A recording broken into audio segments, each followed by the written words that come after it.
ប្តីចិត្តខ្មៅទើបតែដឹងថាគាត់បានសាងកំហុសនឹងប្រពន្ធខ្លួននឹងកូនហើយមិននឹកស្មានដល់គេបានប្រទះឃើញរបស់ក្មេងលេងដែលជារបស់កូនប្រុសរបស់គាត់នៅក្នុងធុងសំរាម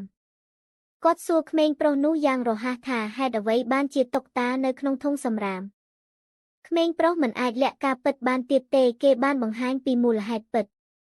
ដឹងថាថ្ងៃនេះប្រពន្ធគាត់បានទៅលេងក្រុមហ៊ុនជាមួយកូនប្រុសដោយយកឯកសារក្រោយពីឬដូច្នេះប្តីម្នាក់ក៏ស្ទុះទៅតុកាហ្វេដោយដើររកទាំងភ័យខ្លាចរំពេចនោះគាត់បានសម្គាល់ឃើញក្រដាសមួយដែលរមូរគាត់ត្រឡប់វាហើយឃើញថាវាជាកិច្ចព្រមព្រៀងលែងលេះពេលនោះគាត់ដឹងថាប្រពន្ធគាត់ពិតជាមានគម្រោងចាក់ចេញពីគាត់ដោយឃើញឈ្មោះរបស់គាត់បានចុះហត្ថលេខាលើកិច្ចព្រមព្រៀងនោះគំនិតរបស់គាត់ក៏រំកិលត្រឡប់ទៅថ្ងៃកំណើតគម្រប់អាយុ5ឆ្នាំរបស់កូនប្រុសរបស់គាត់ភ្លាមកូនប្រុសរបស់គាត់បានសង្ឃឹមយ៉ាងមុតមមថាប៉ារបស់គេនឹងមកលេងសួនកំសាន្តដើម្បីអបអរខួបកំណើតរបស់គេប្រពន្ធបានទូរស័ព្ទទៅប្តីប៉ុន្តែពេលនាងងាកមកឃើញថាប្តីរបស់នាងនៅជាមួយស្នេហាដំបូងរបស់គាត់ស្ត្រីរូបនេះកាន់កូនប្រុសរបស់គាត់យ៉ាងតឹងណែនដើម្បីកុំឲ្យកូនឃើញទិដ្ឋភាពនៅយប់នោះពេលស្ត្រីនោះប្រារព្ធខួបកំណើតកូនប្រុសនាងឃើញរូបថតក្នុងក្រុមហ៊ុនជែកវាជារូបភាពរបស់ប្តីជាមួយនឹងស្នេហាដំបូងរបស់គាត់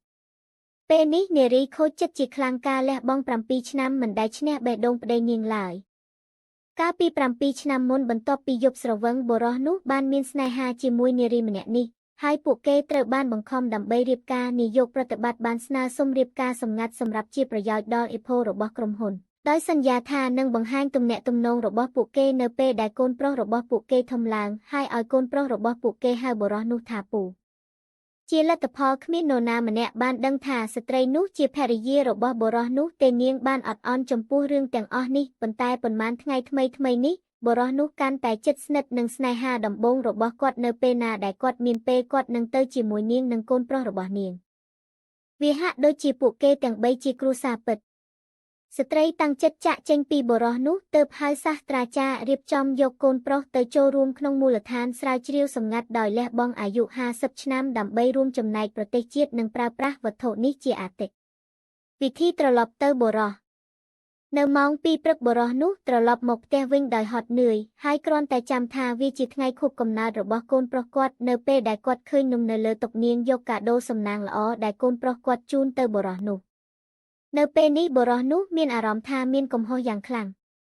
គាត់ចង់និយាយថារីករាយថ្ងៃកំណើតកូនប្រុសរបស់គាត់ប៉ុន្តែកូនប្រុសរបស់គាត់បានដេកលក់ទៅហើយស្ត្រីនោះហត់ពេកក្នុងការស្ដីបន្ទោសបុរសនោះដូច្នេះនាងក៏ដកកិច្ចព្រមព្រៀងលែងលះហើយដាក់បន្ទាត់ហត្ថលេខានៅចំពោះមុខបុរសនោះ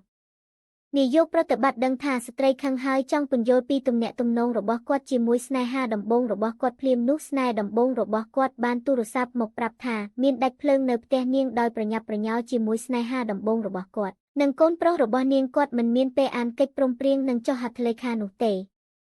បន្ទាប់មកក៏ចាក់ចេញពីប្រពន្ធរបស់គាត់ទៅផ្ទះស្នេហាដំបូងរបស់គាត់មិនដឹងទេថាគាត់ទើបតែបានចុះហត្ថលេខាលើកិច្ចព្រមព្រៀងលែងលះនៅថ្ងៃបន្ទាប់ស្ត្រីនោះដាក់ពាក្យលាឈប់ពីក្រុមហ៊ុនហើយពេលនាងដើរចេញពីការិយាល័យនាងឃើញបុរសនោះនិងស្នេហ៍ដំបូងរបស់គាត់កំពុងអបបុរសនោះថែមទាំងពាក់ចិញ្ចៀននៅខាងឆ្វេងដៃដើម្បីបង្ហាញថាគាត់នៅលីវនៅពេលនេះស្ត្រីដឹងថាបុរសនោះមិនដែលស្រឡាញ់នាងទេពេល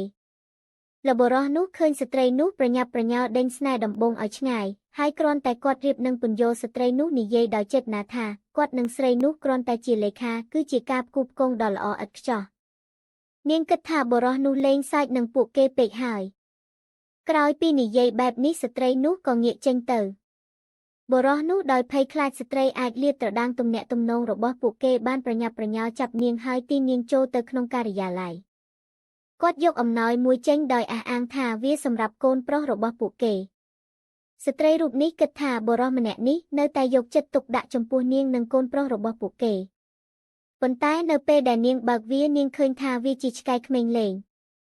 នាងនឹកឃើញពីរបៀបដែលកូនប្រុសរបស់នាងធ្លាប់ត្រូវឆ្កែរបស់អ្នកជិតខាងខាំហើយឥឡូវនេះគេខ្លាចឆ្កែប៉ុន្តែបុរសនោះក្នុងនាមជាឪពុកបានបំភ្លេចចោលទាំងស្រុងអំពីរឿងនេះលោកថែមទាំងណែនាំឲ្យនាងនាំកូនប្រុសដើរលេងប៉ុន្មានថ្ងៃខាងមុខទៀតព្រោះស្នេហ៍ដំបូងរបស់គាត់ខ្លាចភាពងឹតដោយសាររឿងការដាច់ភ្លើង